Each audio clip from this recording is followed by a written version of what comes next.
Bem-vindos ao DBcast. Olá, eu sou Wesley Portes, supervisor administrativo do DB Toxicológico. E hoje no DBcast nós falamos sobre o mês Maio Amarelo. É um mês que adota a discussão sobre a importância da segurança no trânsito.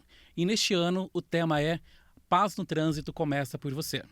E para falar sobre esse assunto de quem conhece muito bem as estradas, nós temos a honra de receber Francisco Garonci, uma figura renomada no setor de segurança viária.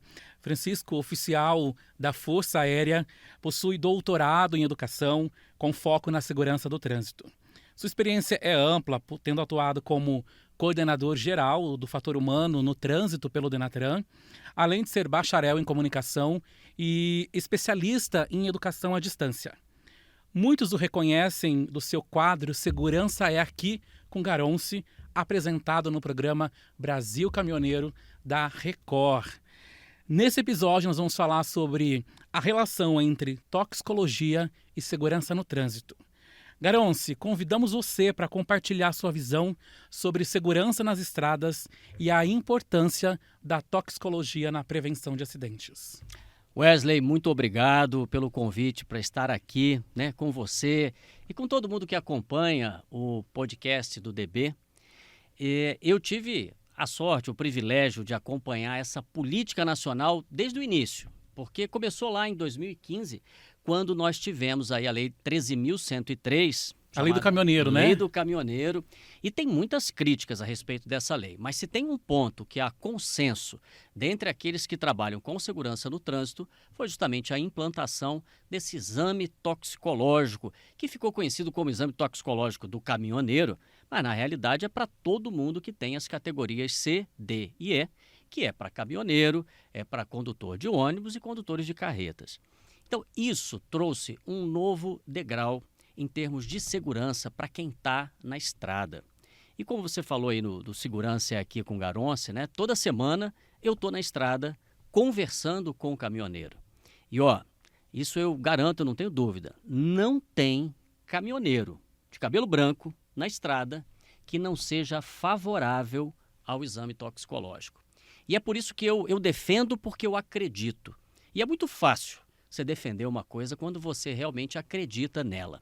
E com esses vários anos que eu tenho aí no Brasil Caminhoneiro, conversando com quem está na estrada, a gente vê que a realidade mudou nesses últimos 8 anos de aplicação da lei, de realização do exame, e a gente vê isso conversando não é só com o caminhoneiro, não.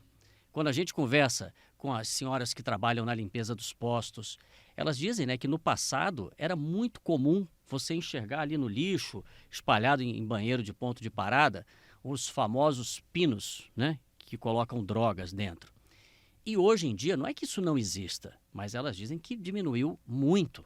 O que era uma coisa quase que comum de encontrar, hoje é raro ver esse tipo de coisa. E eu não tenho dúvida de que não é só o exame toxicológico, mas que ele ajudou a mudar essa realidade, eu não tenho dúvida. Ô Garonci, e de uma forma didática, o que é o exame toxicológico de larga janela de detecção? E tem muita lenda, principalmente na estrada, no trecho.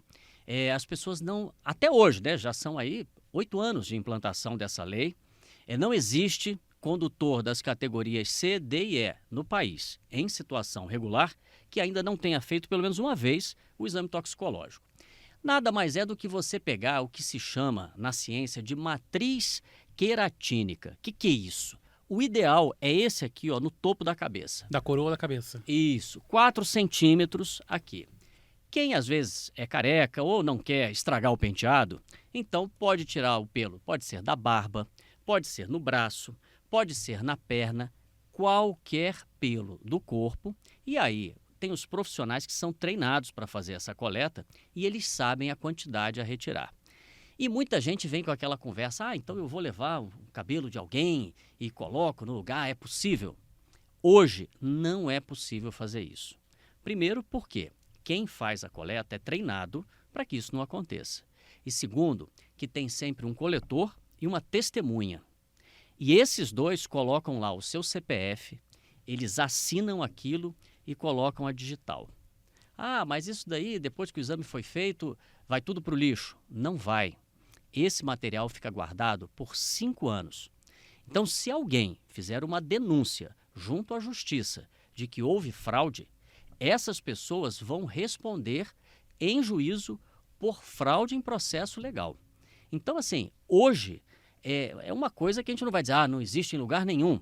Não sei, né? Se tem gente fraudando o sistema bancário, pode ser que tenha algum doido aí querendo fraudar também o exame toxicológico. Agora, que isto não é uma prática e que isso não é usual, isso eu não tenho a menor dúvida. Então, assim, é uma coisa que cientificamente, né, ele existe, ele tem fundamentação e o que é verificado não é se aquele pelo, aquele cabelo está sujo de droga. Não. Até porque antes do exame ele passa por um processo que se chama lavagem, né, a limpeza daquilo ali. Ele destrói aquele fio de cabelo até o miolo dele, que é o chamado de córtex, e ali ele identifica se tem os metabólitos da droga. Ou seja, a pessoa consome a droga, ela passa pelo fígado e aí gera o tal do metabólito. Esse metabólito, ele fica agarrado lá na raiz do cabelo. Por isso que precisam ser esses 4 centímetros, que é o que cresce normalmente em 3, 4 meses. E aí, ao fazer essa análise, você identifica que aquela pessoa, ela simplesmente não esbarrou na droga. Ela fez uso e o organismo dela processou. Foi metabolizado, né? Foi metabolizado e é o metabolismo da droga que faz com que a pessoa perca a consciência, né? E aí é que está o grande risco do conduzir sob o efeito da droga. Não só a vida do motorista, mas de todos aqueles que estão no trânsito. Coloca a vida de todo mundo em risco. Porque não é um ato isolado, não é alguém que dentro da sua casa decidiu cometer a insanidade de fazer uso de drogas e que pode vir a ser vítima da sua própria insanidade. Quando se está na estrada, especialmente conduzindo veículos de grande porte, como são as carretas, os caminhões, você não tem o direito de cometer esta insanidade, colocar a sua vida em risco e, o pior, colocar a vida de vários outros que não tomaram essa decisão contigo, né? Exatamente. E falando sobre a detecção de substâncias ilícitas, que é o que coloca em risco a vida não só do motorista, mas de todos aqueles que estão na estrada, quais são as substâncias e hoje, quais são as principais substâncias detectadas no exame toxicológico? Aí é interessante, acho que tem vários mitos por aí, né? E um deles é justamente do rebite. E hoje, infelizmente, 80% dos resultados positivos não são referentes ao uso desse tipo de medicamento. São referentes ao uso de cocaína. Então, assim, a gente vê esses números e nos traz realmente assim, uma preocupação muito grande. Agora, uma coisa que eu acho interessante, né, e que talvez a maioria das pessoas não saiba, é o percentual de resultados positivos. Ele é abaixo de 2%, a média nacional. E alguns dizem que, poxa, se é um percentual tão pequeno, por que é que todo mundo tem que fazer? Primeiro, que esse percentual só é tão baixo justamente porque é obrigatório e isso faz com que todo aquele que um dia pensou, será que eu vou usar? Não, não usa não, porque você vai ficar com a sua CNH suspensa. E eu acredito que esse número, a tendência é ele se aproximar cada vez mais do zero. Por quê?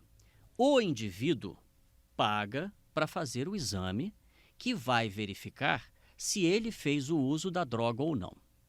Quem fez o uso da droga sabe que fez. Pode ser que ninguém mais na casa saiba, pode ser que nenhum amigo saiba, pode ser que ninguém saiba. Mas quem fez o uso, esse sabe.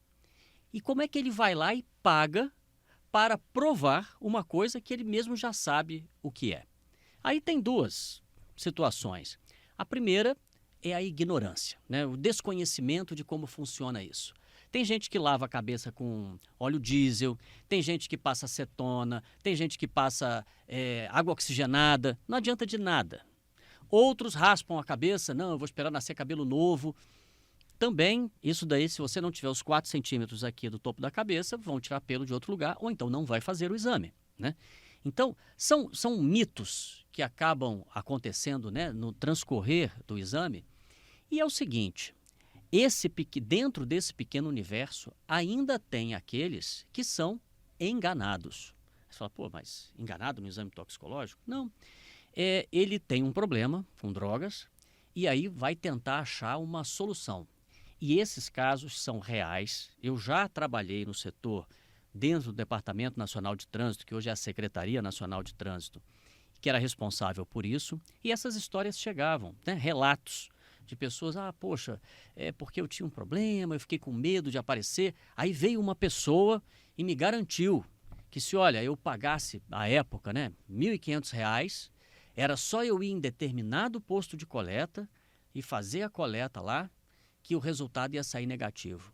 Pois eu paguei os R$ 1.500, fui no lugar que ele me indicou, coletaram o meu cabelo e aí depois de 15 dias saiu o resultado positivo. Ou seja, essa pessoa foi enganada, né? Porque um exame que hoje custa em torno de R$ 200, né? A última vez que eu fiz foi há alguns meses atrás e foi mais ou menos por aí. Agora, o sujeito pega 1.500, paga lá o exame, manda o sujeito fazer e some, né? Então, são várias situações que acontecem.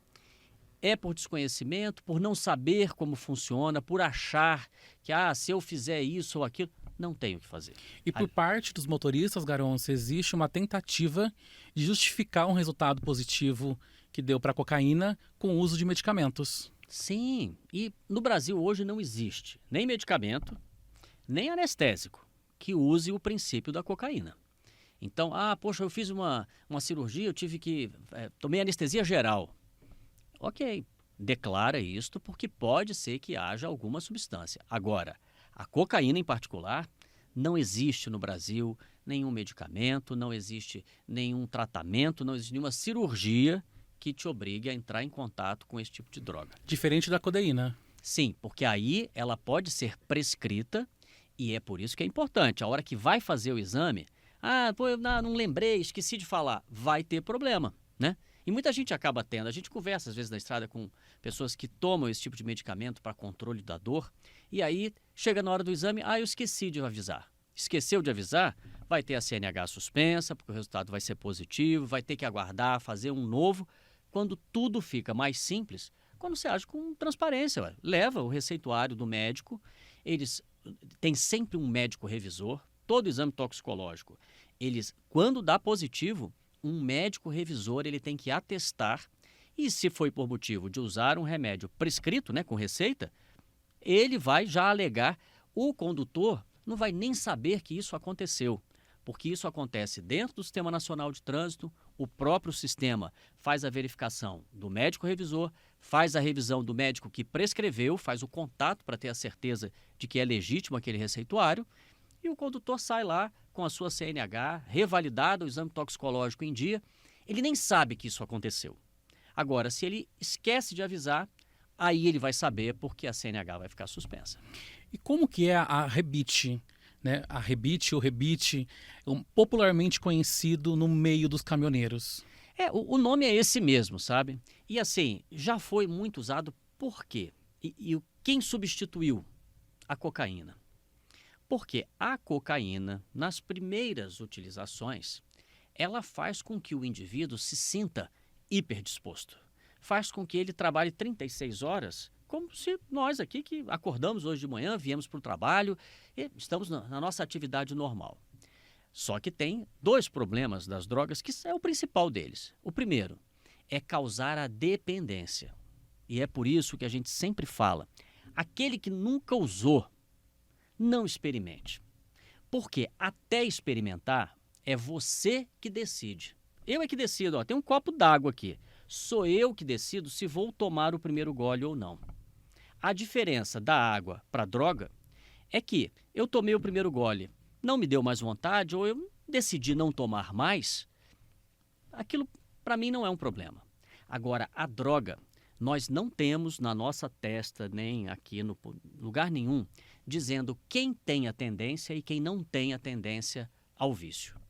Então, eu não sei, realmente não sei se eu tenho tendência ao vício da cocaína. Porque a minha decisão foi de nunca experimentar. E é isso que eu oriento para o meu filho, para os amigos dos meus filhos, para os meus amigos, porque essa decisão a gente toma conscientemente. E a paz no trânsito começa por você. E por decisões como essa. Agora, quando você pega alguém que, eu vou ver só para ver qual é, e é uma pessoa com tendência à adição ao vício, infelizmente, a partir dali, aquilo não sai mais da cabeça. Os outros prazeres da vida, eu adoro sair com a minha mulher, com o meu filho, passear, ir num restaurante, final de semana, a gente dá uma corridinha. Tudo isso perde a graça, porque o seu cérebro, a partir do momento que ele recebe aquele carimbo, isso tudo fica cinza e você só quer, não, eu quero voltar lá naquela droga, eu quero usar aquilo. Isso é uma maldade muito grande com o caminhoneiro, que diferente daquele que usa para ver qual é, curtição, infelizmente, muitos desses profissionais caem na conversa. Não, usa aqui, ó, porque você vai conseguir fazer uma jornada maior e aí você vai receber um pouco mais, você consegue tirar um troco melhor. E aí é o tal do caminho sem volta. E muitos acabam usando cocaína para tentar trabalhar mais, só que isso daí destrói o organismo, destrói a vontade de viver. Então eu, né, como já falei, eu defendo essa política pública. Eu tenho filho adolescente, eu tenho sobrinhos adolescentes, eu tenho os amigos do meu filho, que assim são pessoas que eu quero muito bem para eles. Então, o que eu puder fazer para que não haja drogas circulando na sociedade, eu farei e me indisponho com algumas pessoas por conta disso, né? Porque é algo tão óbvio para mim, né? Essa obrigatoriedade desse exame, e aí eu concordo com os caminhoneiros que volta e meia estão reclamando comigo. Ah, pô, mas eles não reclamam de fazer o exame, não. Você tem ideia de qual que é a maior reclamação dos caminhoneiros? O que você acha que é? Não faço ideia. São tantos os questionamentos, né? Pois é, mas o maior questionamento é o seguinte. Pô, Garonce, por que eu que estou trabalhando na estrada tenho que fazer esse exame? Aí eles falam assim, né? Aí E o o A e B. playboy que tá na moto, e o garotão ali que tá no carro esportivo, que a gente vê na estrada com um comportamento absurdo, que só pode estar sob efeito de drogas ou de álcool, por que ele não tem que fazer? Então, eu defendo que, em algum momento, nós chegaremos a ter todos os nossos condutores passando em algum momento, quer seja na habilitação, na renovação, sei lá, em algum momento, passando por este exame toxicológico. Porque é uma forma que a gente tem de, pelo menos, ter a certeza que no ambiente do trânsito, isso daí estará contido. E quando a gente fala sobre finalidade, né, a gente pautou bastante finalidade CNH, também tem a finalidade CLT, que muitas das vezes os motoristas utilizam o rebite sem conhecimento da empresa, colocam em perigo grandes cargas, grandes marcas, que também é um exame obrigatório para contratação e demissão de funcionários, né, de motoristas contratados no regime CLT. Sim, eu venho do mundo da aviação, né? Eu sou piloto e trabalho até hoje com o treinamento de novos pilotos. Dentro do universo da aviação, como é um mundo bem menor, o exame toxicológico já é uma obrigatoriedade há muito tempo. Então, o período que eu estive voando na Força Aérea e depois que eu voei na aviação civil, eu fiz diversas vezes o exame toxicológico. E lá, ele acontece de uma forma diferente. Você, além de fazer todo ano, né, quando vai renovar a sua habilitação, a carteira de habilitação técnica, que é a CNH do piloto, você tem que fazer esse exame e, esporadicamente, às vezes eu estava indo para a aeronave, aí vem uma pessoa do sistema de controle, comandante, por favor. Aí você vai até um banheiro que é todo isolado, né, não tem torneira, não tem nada, e você faz a coleta do material e ele é testado ali na hora. Se der positivo, você já nem vai para o avião. E isso é feito com todos que é chamada atividade de risco operacional. É o piloto, é quem abastece a aeronave, é quem leva os passageiros até o avião, é quem faz a manutenção do avião, é quem faz o controle do tráfego aéreo. Todos que estão envolvidos na operação aérea têm que passar em algum momento por esse tipo de exame aleatório. Então, na aviação, o profissional sabe, se ele fizer uso de droga, é incompatível com ele trabalhar. Vai chegar um momento que isso a gente espera, né, que no universo do trânsito haja um controle dessa forma, porque isso desestimula aquele que ainda não experimentou a querer, eu vou só para ver qual é. Não, para quê? tantas coisas bacanas para a gente fazer da vida, tantos lugares no mundo para a gente ver qual é, como que é tal lugar, né? Como é fazer tal viagem, como que é mergulhar no mar, como que é nadar em rio, como é que é andar de caiaque.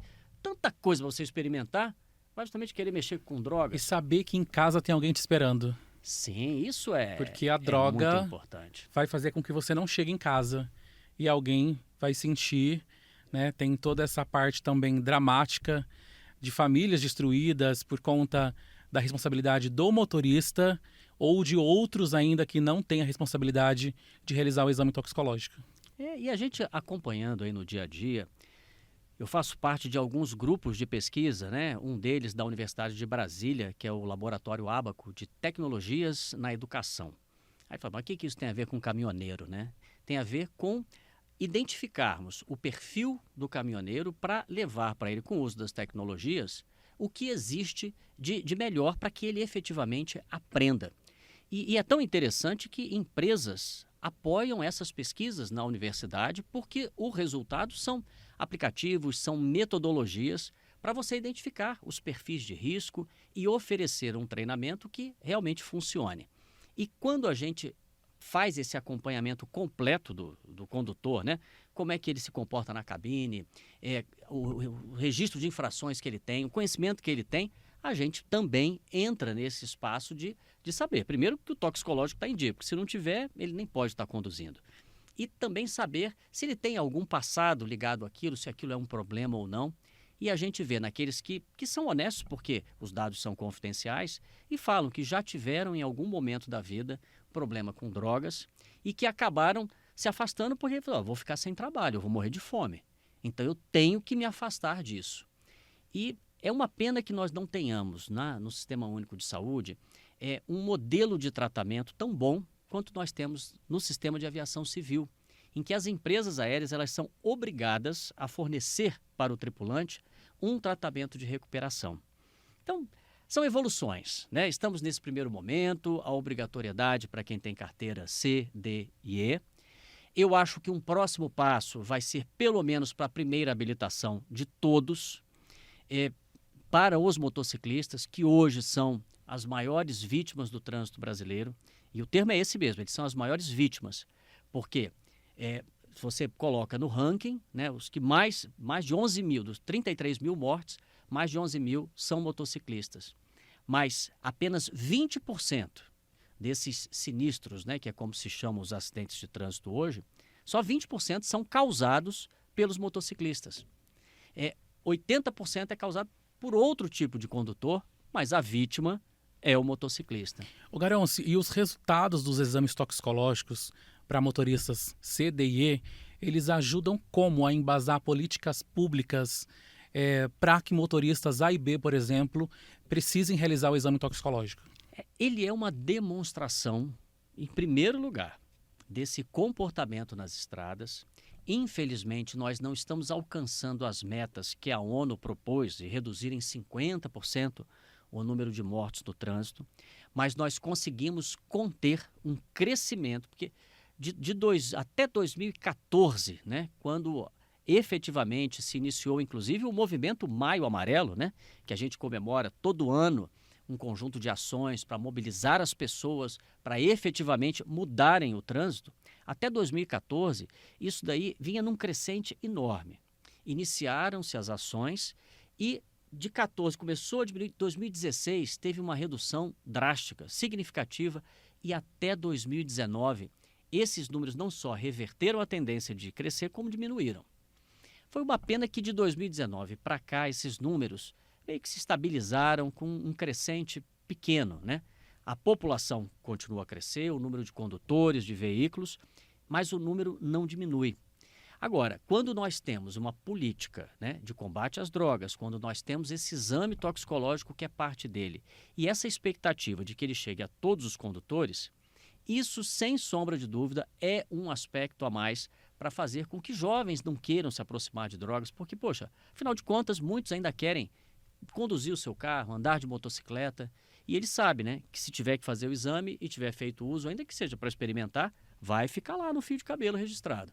Então, são formas de se fazer com que uma política, uma decisão nacional de combate às drogas se transforme em ações e o principal, que traga resultado, né? E Garon, se nós temos um outro vilão que causa acidentes no trânsito, que é o álcool. Comparado ao uso de substâncias ilícitas e o álcool, qual que é os números e qual que é a gravidade de ambos? Como que eles se comparam? Eu diria que isso daí é quase como querer medir a dor, né? Nós dois passamos por uma mesma experiência e a dor de quem é maior? Não dá para saber. Agora, que o problema do álcool ele é tão grave quanto o das drogas, isso é fato. Porque nos dois casos, o condutor ele fica sem ter o poder de tomar decisões, ele fica com a sua capacidade de decidir comprometida. E em ambas as situações ele acha que está tudo muito bem, quando não está. Então, um problema é tão grave quanto o outro. A questão é que com as categorias C, D e E, nós temos 100% do universo de condutores que passam periodicamente por este exame. E no caso da alcoolemia, né, que é o famoso bafômetro, né, o etilômetro, o percentual de condutores que passa por esse teste é muito pequeno. Tanto que o número de positivos ele é ínfimo, perto do universo de condutores.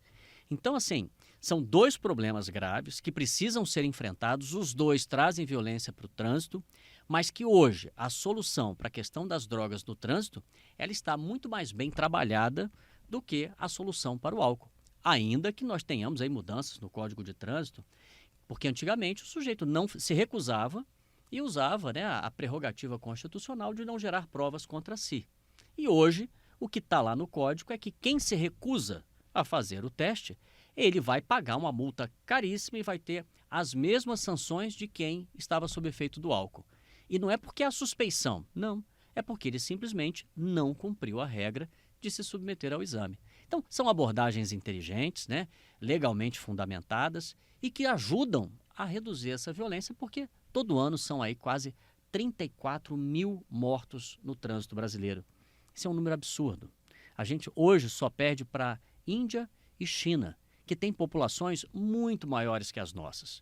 Então, nós precisamos entrar na cabeça das pessoas para que elas acreditem, né, que esse lema do Maio Amarelo, a paz no trânsito começa por você, isso não é uma frase à toa. A gente quer paz, a gente não quer violência no trânsito, a gente não quer morte no trânsito. Quando alguém de manhã bota o filho num ônibus para ir para a escola, quando a sua esposa pega o carro, quando o seu marido pega a moto para ir trabalhar, para ir a um supermercado, o que você espera é que essa pessoa volte para casa, que ela volte viva, que ela volte inteira. E, infelizmente, 34 mil pessoas perdem a vida no trânsito brasileiro. É um número inaceitável. E nós, né, temos todos que nos unir. Hoje eu faço parte do INPROTRAN, que é o Instituto Nacional de Projetos para Trânsito e Segurança. Desenvolvemos ações, né, em diversas áreas, inclusive na área de promoção de comportamento e atitudes, porque o que vai mudar o trânsito é a atitude que cada um tem. E isso daí não se faz, não adianta dizer, isso é responsabilidade do Estado, isso é responsabilidade da escola. Não, isso é responsabilidade de todos. Por isso que se escolheu lá, eu faço parte da Câmara Temática do CONTRAN, quando decidiu-se pelo Paz no Trânsito começa por você, é porque se você não mudar, não fique esperando que os outros mudem, porque isso não vai acontecer. Garonce, e eu me lembro de programas quando nas escolas, o ProERD, Programa de Educação ao Combate ao Uso de Drogas e Álcool. E eu te pergunto, hoje existem programas, ações voltadas nesse sentido para a educação? Sim, sim. A própria Base Nacional Comum Curricular, né, que está aprovada para o ensino fundamental, ela traz a educação para o trânsito como um dos temas transversais contemporâneos. Ou seja, ele tem que ser abordado e pelas diversas disciplinas, não é uma matéria de trânsito. Fala-se de educação para o trânsito em matemática, língua portuguesa, história, geografia. E isso, no momento que você leva isso para dentro da escola, aí você promove também o debate junto às crianças dos perigos do álcool e da direção, os perigos das drogas, como um todo, inclusive no trânsito. e as crianças acabam se tornando vetores, né? Porque elas chegam em casa e levam aquele conhecimento que elas trabalharam na escola. Então, isso funciona, isso existe sim, e não é só a Secretaria Nacional de Trânsito atua com campanhas de educação para o trânsito nas escolas, mas a gente tem também o Ministério da Saúde, da Educação. É um movimento, porque isso é uma ação de Estado, né? O Estado brasileiro percebe nas drogas um problema e age de diversas formas. Vai à escola, educa para o trânsito, ao educar para o trânsito, evita que as crianças se envolvam dessa forma. Então, é uma ação que tem que ser dessa forma mesmo. Até porque crianças e adolescentes amanhã serão motoristas. Sim, serão condutores. Existem estudos no mundo inteiro. Eu vim agora, né, para até chegar aqui, vim lendo um relatório do Banco Mundial, em que ele mostra quais são as ações que efetivamente funcionam e aquelas que não funcionam. Então a gente vê que, por exemplo, uma ação como esta, né, de você fazer um acompanhamento com condutores de uma determinada categoria e perceber a mudança de comportamento em relação às drogas, isso tem alta eficiência, traz resultados. Ao passo que um velho hábito que havia, achavam que educação para o trânsito era distribuir panfleto no sinal. Aquilo dali já está provado que ele é ineficiente, não serve para nada.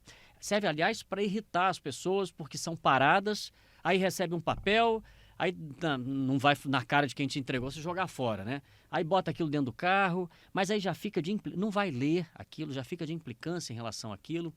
Isso não funciona. E o que a gente leva para os educadores para o trânsito no Brasil inteiro é isso. É mudar o mindset.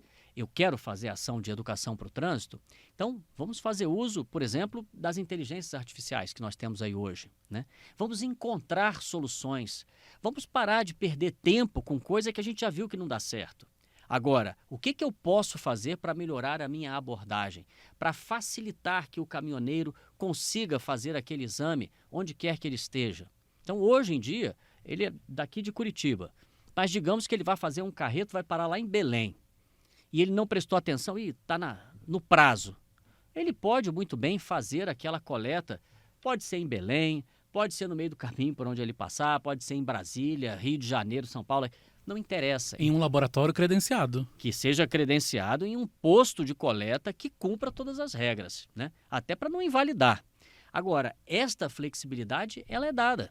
Hoje, eu não sei em que número está essa conta aí, mas eu acho que já são mais de 14 mil postos de coleta quando a gente junta todos os laboratórios credenciados. O DB hoje tem 3.000 postos de coletas credenciados. Ou seja, que é um dos maiores, né? Sim. E isso daí está espalhado por todo o país. Ou seja, são estas ações efetivas de colocar à disposição de quem faz parte do sistema e que é controlado um mecanismo para que ele cumpra o que está previsto em lei. Porque aí ele segue certo, ele segue protegido e o mais importante, ele está contribuindo para essa paz do trânsito que a gente tanto quer. Garonce, e a movimentação desse mês que nós estamos, Maio Amarelo, ela trabalha nesse sentido? Sim, e olha, o mês de maio, para todos que trabalham com educação para o trânsito, com conscientização e campanhas, é o mês que não se tem sossego. Porque a gente precisa, né, atender aos diversos chamados. Então, os departamentos de trânsito na região norte, eles estão muito ativos, né, desenvolvendo as campanhas e mudando, né? Então, acabou esse negócio de no mês de maio ficar distribuindo papelzinho em sinal. Não. O que a gente precisa é de ações que façam a diferença.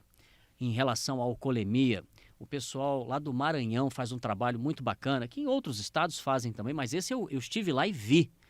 Eles chegam nos bares da cidade mais movimentados e aí é um casal de atores, né, que já foi contratado para isso. A mulher começa a brigar com o marido porque ele quer sair e ela fala, mas você tomou uma garrafa de cerveja? Mas eu tô bem, eu posso dirigir sim. E começa a fazer meio que protagonizar um escândalo. O dono do restaurante está sabendo, tem gente filmando.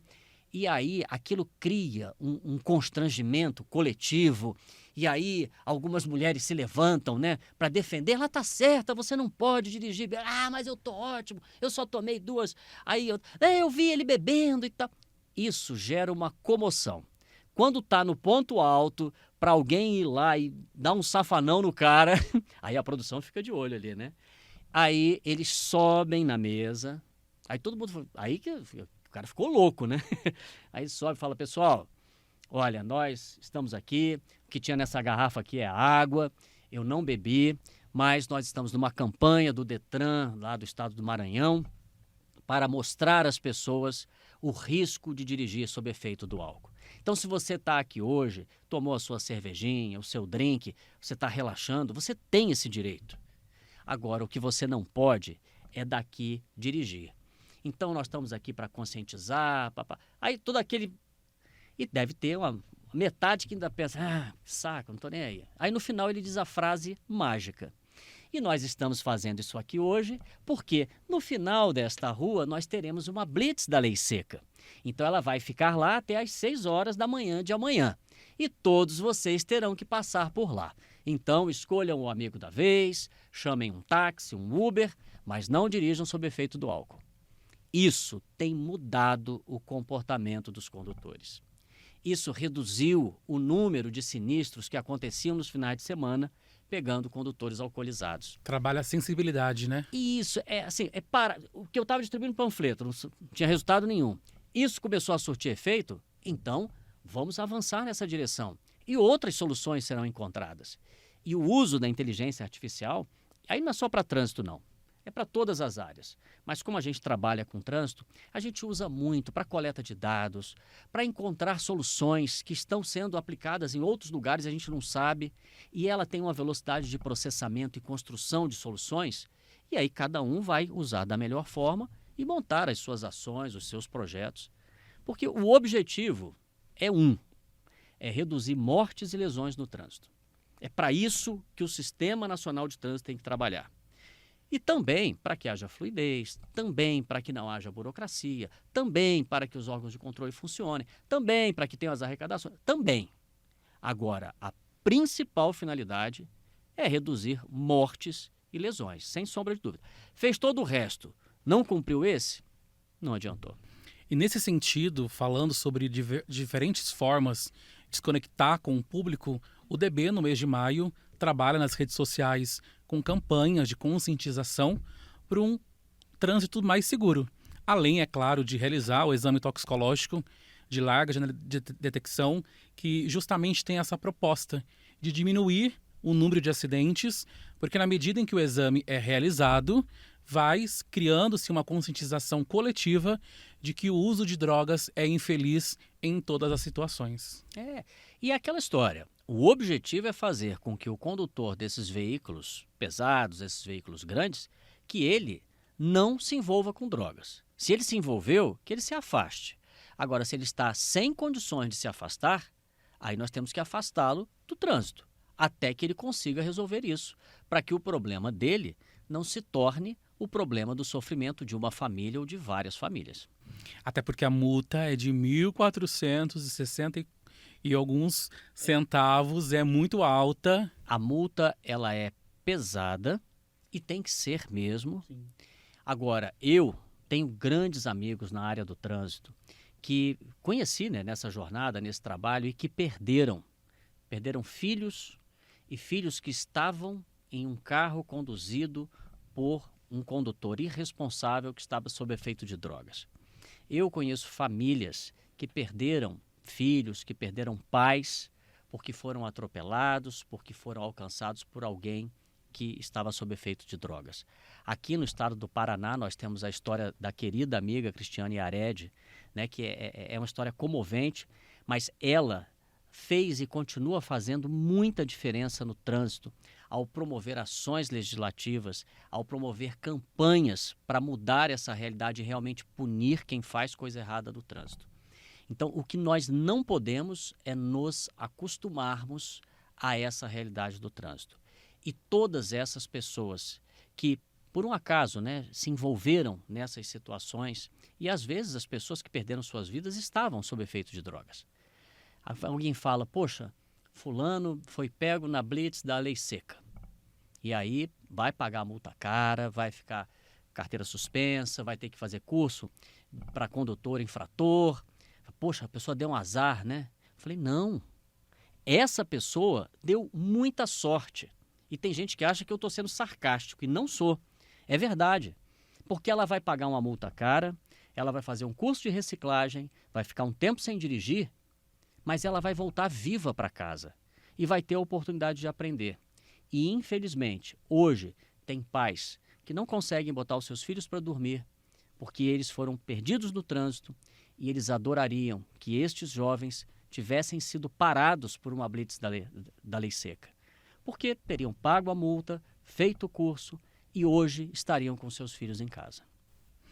Garonce, foi uma honra recebê-lo no episódio de hoje para falar um pouco sobre esse tema tão importante e também para falar sobre o papel crucial da toxicologia como política pública na construção de um tema seguro. Muito obrigado pela sua participação. Muito obrigado, Wesley. Obrigado ao DB por promover e pela campanha que promove durante todo o mês de maio. Trânsito tem que ser motivo de alegria, né? E esse exame toxicológico é apenas uma peça num enorme quebra-cabeças que, quando a gente junta, nós chegamos a esse lema do Maio Amarelo de 2024 e que todos se lembrem que todos podem fazer algo. Porque, afinal de contas, paz no trânsito começa por você. Muito obrigado. Veja e reveja esse e outros conteúdos aqui na UniDB e sigam o DB Toxicológico nas redes sociais. Lembrem-se, paz no trânsito começa por você.